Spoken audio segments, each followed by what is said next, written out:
So, whatever happened to the sixth and final film featuring the original cast of one of the most beloved science fiction franchises in history, Star Trek VI, The Undiscovered Country? Let's find out. Movies, music, and monsters.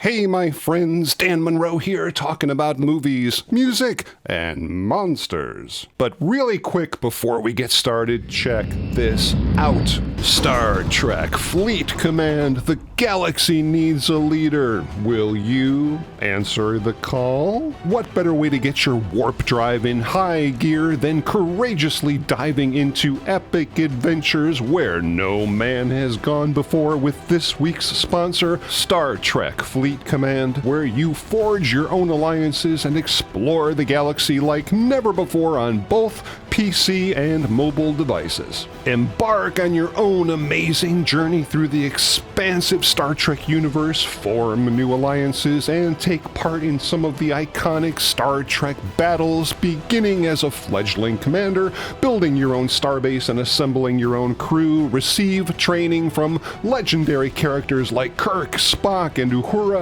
Star Trek Fleet Command is even rolling out the red carpet for you guys with daily welcome gifts, an epic promotion for all new players, so make sure you log in each day for 7 days and stack up on those super cool rewards. And I know what you're asking, how do I get myself out of the neutral zone and into this incredible gaming experience? Simply follow the link in the description or scan this QR code to download the game. Use the promo code CONRULES until July 31st to unlock Officer Kirk for free. Oh boy, Star Trek VI. This is one of those films that I not only saw a few times in the theater, but was also one of those go-to films in my ever-growing pile of different formats, from VHS to VCD to Laserdisc, DVD, Blu-ray, 4K, and believe it or not, I can honestly say that to me, in my humble opinion, this is my personal favorite of the 6 original Star Trek movies. And yes, I know, but The Wrath of Khan is the greatest Star Trek film ever made, and I certainly don't disagree with you, so put your Klingon disruptors away. I completely agree that Star Trek II, The Wrath of Khan, which I already talked about 4 months ago, is the greatest of the original Star Trek films. However, that being said, that's not what I meant. I meant it was my personal favorite. Why? Well, basically for the same reason that even though The Empire Strikes Back is, quote, unquote, the greatest Star Wars film ever made, it wasn't necessarily my favorite. I preferred the original Star Wars and about half of Return of the Jedi, only because to me they were more fun. I don't know what it is about my personality. I just like to watch movies that are fun, and there's no way to deny that this film is an absolute blast, as dark as it is. Part science fiction, part murder mystery, part humanistic story, part social commentary, unbelievable cast, unbelievable score, wrapping up to the best of its ability the fate and storylines of our original beloved Star Trek characters, and this was a really dark film, totally different than Star Trek IV, which was more or less just a comedy, and Star Trek V that had real production issues, but some really deep stuff under the hood. So, grab your favorite starship with transwarp drive, set your phasers on stun with a bucket of stale popcorn, and let's dive in. What year did this movie come out? 1991. Wow, this really makes me feel old. Is it possible that we too, you and I, have grown so old that we have outlived our usefulness? Would that constitute a joke? Possibly. Cry havoc and let slip the dogs of war. Now, before we can talk about Star Trek VI, we have to touch just a little bit on Star Trek V, The Final Frontier, which I didn't care for in the least initially, but it has grown on me in some ways. Yeah, it's got a lot of issues, granted, but the stuff with Kirk, Spock, and Bones is just awesome. Anyway, Star Trek V, The Final Frontier came out in 1989 and was both an enormous critical and financial disappointment. I'm not sure I would call it a bomb, but a disappointment for sure, which had Paramount extremely worried that the entire Star Trek franchise would simply never recover from that kind of a blow. And with the 25th anniversary of the original series coming up really rapidly in 1991, producer Harve Bennett went back to an idea that producer Ralph Winter had for the original fourth film in the series, a prequel featuring younger versions of Kirk and Spock at Starfleet Academy, a sort of a Top Gun in outer space kind of thing. So Bennett and David Lowery, the guy who wrote Star Trek V, came up with their own script called The Academy Years, where Dr. McCoy essentially talks about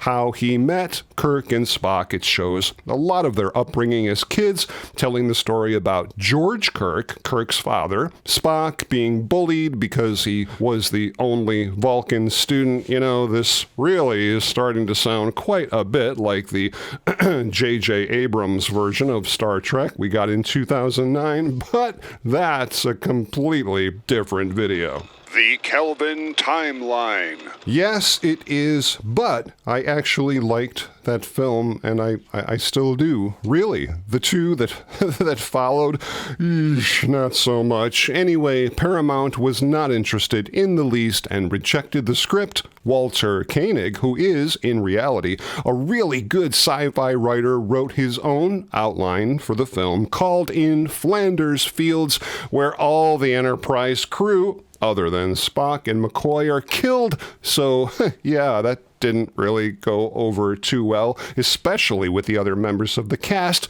So, Leonard Nimoy to the rescue, who approached Nicholas Meyer, the genius behind Star Trek II and Star Trek IV, with an idea revolving around the Klingons standing in for the Soviet Union, with the premise of, what if the wall comes down in outer space? So, Meyer, along with the help of Denny Martin Flynn, got down to work producing a really marvelous screenplay with the Praxis explosion referencing Chernobyl, the Gorkon character representing Gorbachev, and it was at that point that Meyer got a suggestion from his wife that he should actually direct this film. So, he did, even though Leonard Nimoy was considered to direct, but immediately turned it down because, well, let's just say he didn't really want to create any issues with Shatner, who just directed Star Trek V. It's always been interesting to me that what seems to be the most liked and most popular Star Trek movies, 2, 4, and 6, all had one very important thing in common: Nicholas Meyer, and with Paramount now insisting that this film's budget be just about the same as Star Trek V due to the disappointing box office returns, Shatner, Nimoy, and DeForest Kelley all had their salaries cut. I find it hard to believe that Shatner would go along with that, with the understanding that they would, in the end, share in the box office profits, with the original budget hovering around $41 million, but Paramount said, nope, too much, and ended up giving them a final budget of only $30 million. This is really super interesting, and I guess I never knew this before. Shame on me. But apparently, prior to the Praxis explosion, there was another segment, maybe 10, 15 minutes long, showing where the crew of the Enterprise was at that time in retirement. Scotty was off giving lectures about engineering. Uhura had a radio call and talk show, and Sulu was like driving a cab, that kind of thing. But the studio just felt that these story elements were not only unnecessary, but, and more importantly, they just didn't want to shell out the cash for the additional scenes. So the script was definitely coming along, but not without its controversy. Shatner had real issues with the scene at the beginning of the film as Spock is explaining that the Klingons are in real danger of dying off, and the Kirk character says, "Let them die." Shatner did not like that at all and felt that it simply wasn't something that Kirk would ever say, despite the fact that the Klingons just murdered his own son, okay, whatever. In fact, and this is really interesting, Shatner insisted that Nicholas Meyer shoot the scene a different way, where after Kirk says, "Let them die," he sort of waves it off, kind of like, "That's not really what I meant," sort of thing, and made Meyer promise that this is what would end up in the final film, which of course it didn't, and that really pissed off Shatner. The Star Trek actors definitely knew the characters they played, but they never pulled rank in any of my experiences with them. They were all eager to contribute to the product. They would say things like, "This isn't the way Kirk talks. This isn't the way Spock talks." But wait, there's more. Gene Roddenberry also absolutely despised this script, like with every fiber of his being, heavily disliking the military theme of the film, also demanding that in the 23rd century there is no racism, no bigotry, elements that this story certainly did bring to light. Guess who's coming to dinner? Gene Roddenberry hated the script. He was very, very distressed. A, because, as in all my other Star Treks, it was very much a military operation. And B, these guys were prejudiced. They were bigoted. They were racist. We were drawing parallels not only between the Klingons and the Russians, but from a bigoted Federation perspective, from the Klingons to African Americans of another era. But whether unfortunately or not, by this time, Roddenberry's opinion on his own creation was really nothing more than an afterthought to the studio executives anyways, just a figurehead. Now, I'm not going to spend too much time on the cast of this film. Everybody knows who they are. Everybody came back, obviously, but the additions to this cast were unbelievable, beginning with, of course, Christopher Plummer as General Chang, who Nicholas Meyer literally wrote the part for right from the beginning, even though Christopher Plummer turned down the part, not once, but twice, until Leonard Nimoy luckily convinced him to take the role.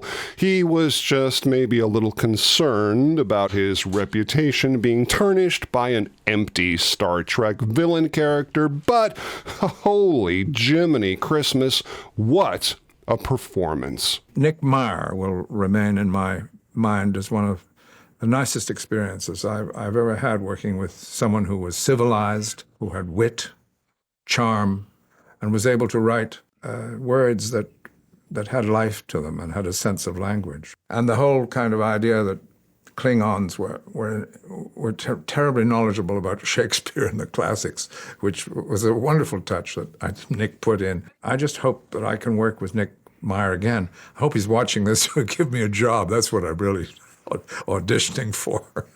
Fun fact, it was Christopher Plummer's idea in the first place to give the character a bald head and an eye patch to help further distinguish his character from the other Klingons. Absolutely brilliant. You don't know Shakespeare until you've heard it in the original Ewok. Principal photography for Star Trek VI began on April 16th, 1991, shot in Super 35 rather than the normal anamorphic format, giving them greater flexibility in both framing and lens selection, also making the film clearly look different than the previous 5, and believe it or not, there really wasn't a lot of set space available for the film. The Starfleet headquarters set was actually built a few blocks away from Paramount at the Hollywood Presbyterian Church, with the background of the set literally dropping off into complete darkness, which saved a ton of money on on-set construction. Also, a little trick we saw quite a bit on Lost in Space. The dinner scene was shot in a revamped version of the Enterprise D's observation lounge from Star Trek The Next Generation. The Klingon courtroom with the really high walls and arena feel was originally planned to be constructed on the largest soundstage they had, but cutbacks forced them onto a smaller set. The exterior shots of the characters traveling across the frozen wastelands of Rura Penthe were filmed using doubles on the top of an enormous glacier in Alaska, with temperatures dropping at times to like minus 50 degrees Fahrenheit. Originally, the planet was supposed to be a hot desert planet, but Meyer decided it would be more ominous if it were cold and freezing, and this is awesome. Parts of the prison were actually shot in real caves at Griffith Park, which was previously used as the original Bat Cave entrance, and also in the 1930s Flash Gordon serial. Kim Cattrall, who was simply amazing in the film, initially turned down the role of Valeris, thinking she was going to be hired to play Saavik, but when they told her, nope, you're playing a brand new character, she readily agreed. She also designed her own hairstyle for the role, along with shaving off her sideburns in order to more predominantly show off her Vulcan ears. Fun fact, the director and the brilliant art director Herman Zimmerman decided to take the existing hallway sets, again redressed from The Next Generation, and shrink them down, making them a little more narrow and claustrophobic to give the militaristic style of life on a submarine that Nicholas Meyer loved so much and Roddenberry despised so much. Super interesting little tidbit, the title of Star Trek II, The Wrath of Khan, was originally The Undiscovered Country. When the enormous 13-year-old Enterprise model was unboxed for the first time in 5 years after doing the effects for Star Trek IV, remember, it wasn't used in Star Trek V at all. That was just really early, kind of wonky CGI.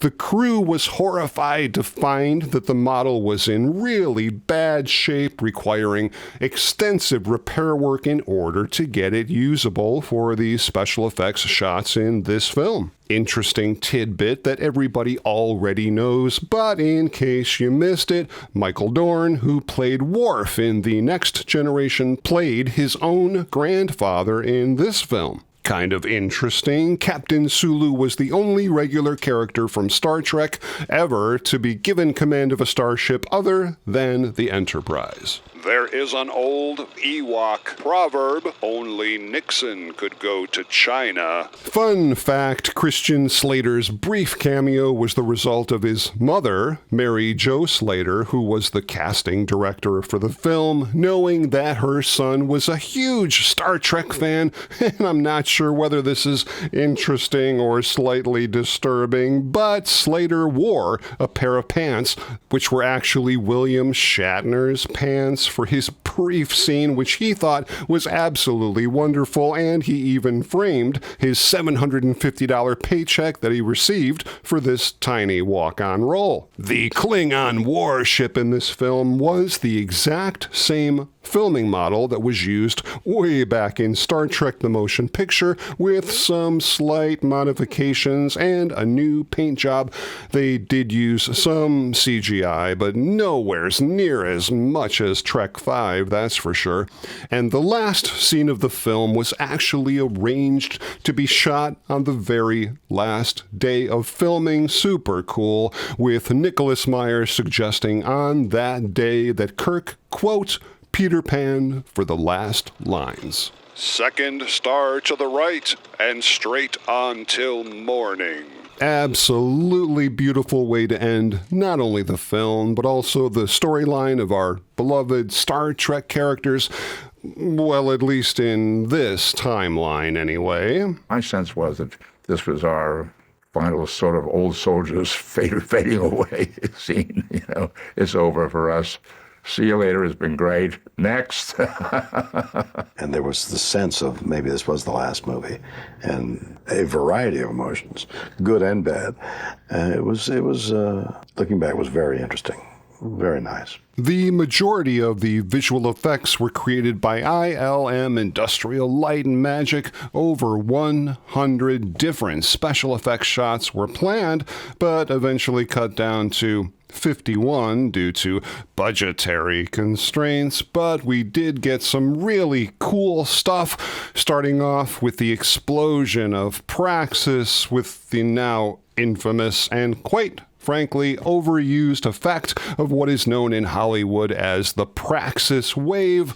Really cool the first time, but now literally seeing it in every single sci-fi movie ever since gets a little stale in my opinion. For crying out loud, Lucas even threw it into the original Star Wars special editions. Not once, not twice, but 3 freaking times. For God's sakes, leave my Star Wars alone. Han shot first. No one shot first. Han was the only one who shot, period. McClunky. Super cool for the final space battle. Visual effects supervisor Bill George redesigned the photon torpedoes to have a hotter core and a larger flare, simply because he felt that in the previous films, the photon torpedoes just looked a little too purty. And don't worry, they didn't actually blow up the beautiful bird of prey model during filming.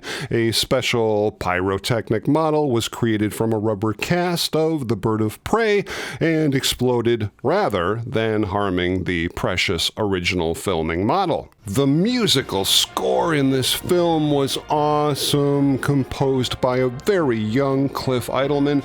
Both James Horner, Wrath of Khan composer, and Jerry Goldsmith, who wrote the music for the original motion picture, both turned the offer down to do the music for this film, which was kind of weird, but Meyer was convinced that Idleman, who was only 26 years old at the time, would be the perfect choice, creating a marvelous dark score for the film right from the opening credits to the end of the movie. Definitely one of my favorite soundtracks to listen to still to this day. Really kind of sad, but interesting when Nicholas Meyer met with Gene Roddenberry following a rough cut screening of the film, basically just to fulfill Roddenberry's role as a creative consultant. Roddenberry was in extremely poor health, bound to a wheelchair, hooked up to an oxygen tank, but still, nevertheless, in classic Gene Roddenberry style, insisted on certain cuts and changes to the film, which really ticked off Nicholas Meyer. Some really rough words were exchanged, which was unfortunate as Roddenberry passed an extremely short time later. Star Trek VI: The Undiscovered Country was released in North America on December 6, 1991, and to promote the film along with the 25th anniversary of Star Trek, Paramount held marathon screenings of the previous 5 films in 44 U.S. and Canadian cities.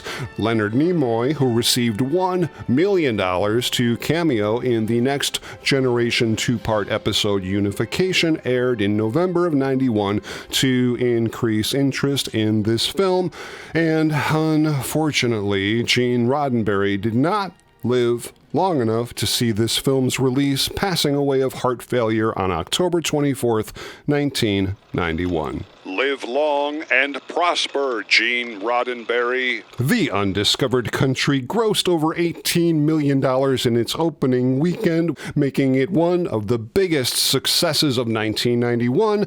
The film was nominated for Best Sound Effects, Editing, and Makeup at the 64th Academy Awards and won a Saturn Award for Best Science Fiction Film, making it the only Star Trek film to ever win that award. Star Trek VI was released on VHS and Laserdisc in 1992, adding a few extra minutes of new footage to the film, and believe it or not, the Laserdisc version of this film, which I still own, was the 10th highest-selling Laserdisc in 1992, DVD in 1999, a special edition version in 2004, not really a director's cut, but with a couple of extra moments added to the film. The original theatrical version was released on Blu-ray in May 2009, and a gorgeous 4K release of both versions of the film came out in 2022. Star Trek VI: The Undiscovered Country was not only an epic goodbye and conclusion to our beloved Star Trek characters, well, except for this and this and this and others, but was an extremely beloved entry into the franchise. In my opinion, a fitting and highly respected bookend to the movies, paving the way for several other generations of Star Trek movies and TV shows, including Generations, Deep Space Nine, Voyager, Enterprise, Discovery, Picard, the J.J. Abrams trilogy, and so many more. We could be here all day, but that, my friends, is the topic of another video. I really hope you guys enjoyed that deep dive onto Star Trek VI, and if you did, and you like this kind of stuff, please consider subscribing to the channel. I've got a whole bunch of new videos coming up really soon that I know you guys are just gonna dig. And if you'd like to help support the channel, you can always buy us a coffee. Link in the description.